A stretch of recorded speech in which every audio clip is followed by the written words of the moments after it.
এক যুগ আগেও অর্থকষ্টে দিন কাটত গাড়ি চালক আবেদ আলীর পরিবারের। হঠাৎই পাল্টে যায় সবকিছু। আবেদ আলী বনে যান অঢেল সম্পদের মালিক। মাদারীপুরের ডাসা উপজেলার বোতলা গ্রামে গড়ে তোলেন আলিশান বাড়ি। এছাড়া ঢাকার একাধিক বাড়িসহ ফ্ল্যাট, নামে বেনামে বিপুল সম্পদ রয়েছে তার। তিনি আওয়ামী লীগের নেতা দাবি করে মাদারীপুরের ডাসা উপজেলার চেয়ারম্যান প্রার্থী হিসেবে প্রচারণাও চালিয়েছেন।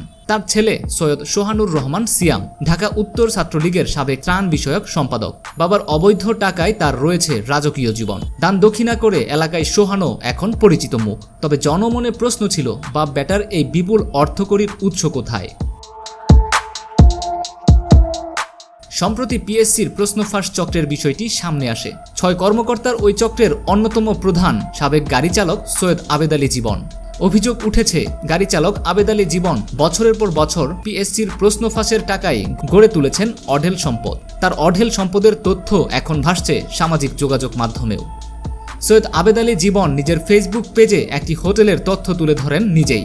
18 মে এক ফেসবুক পোস্টে তিনি লেখেন, আমাদের নতুন হোটেলের ভিত্তিপ্রস্তর স্থাপন করলাম আজ, হোটেল সান মেরিনা, কুয়াকাটা।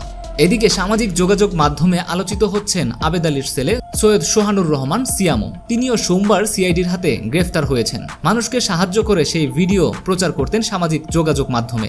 ঘুরে বেড়াতেন একাধিক দামি গাড়িতেও। পড়াশোনা করেছেন দেশের বাইরে। তার ফেসবুকে 2টি গাড়ির ছবি পোস্ট করেছেন, যার বাজার মূল্য প্রায় 1,10,00,000 টাকা। ফেসবুকে তার বাবার একটি নামাজের ছবি দিয়ে তিনি বলেন, আমার বাবা কুয়াকাটায় গিয়েছিল একটি ব্যবসায়িক সফরে। সেইখানে স্থানীয় এক ছোট ভাই ছবিটি তুলে ইনবক্সে দিল।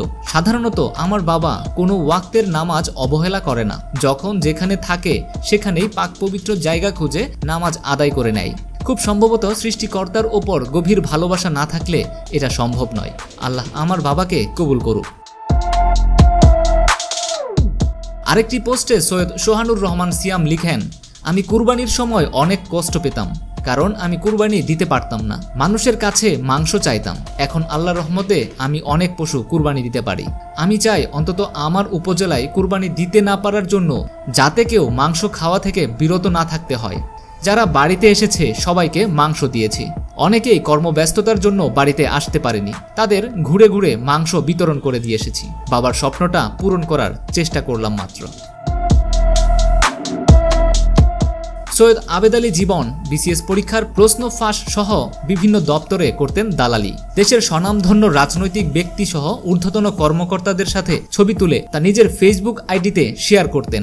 সেই সব ছবি বিভিন্ন দপ্তরে কর্মকর্তাদের দেখিয়ে সুবিধা নিতেন তিনি। জানা যায়, পিএসসির কোনো নিয়োগ পরীক্ষা এলেই প্রশ্ন ফাঁস করে মোটা অঙ্কের অর্থ হাতিয়ে নেওয়ার কারসাজিতে মেতে উঠত গ্রেফতার হওয়া চক্রটি। এইসব তথ্য নিশ্চিত করতে দেশের একটি গণমাধ্যম গেল 5 জুলাই শুক্রবার অনুষ্ঠিত রেলওয়ে উপসহকারী প্রকৌশলীর নিয়োগ পরীক্ষাটি বেছে নেয়। প্রস্তুতি শেষে ছদ্মবেশী প্রার্থীকে তুলে দেয় চক্রের সদস্যের হাতে। এরপর 5 জুলাই শুক্রবার সকাল 10টা থেকে 12টা পর্যন্ত যেই প্রশ্নে পরীক্ষা অনুষ্ঠিত হয়, হোয়াটসঅ্যাপে তার একটা কপি 1 ঘন্টা আগে পাঠিয়ে দেয়া হয়। আর অজ্ঞাত স্থানে রেখে চুক্তিবদ্ধ শিক্ষার্থীদের তা পড়ানো হয় আগের রাতেই। পুরো চক্রটিকে ধরতে আইন শৃঙ্খলা রক্ষাকারী বাহিনীর একাধিক সংস্থা ইতিমধ্যেই কাজ শুরু করে দিয়েছে।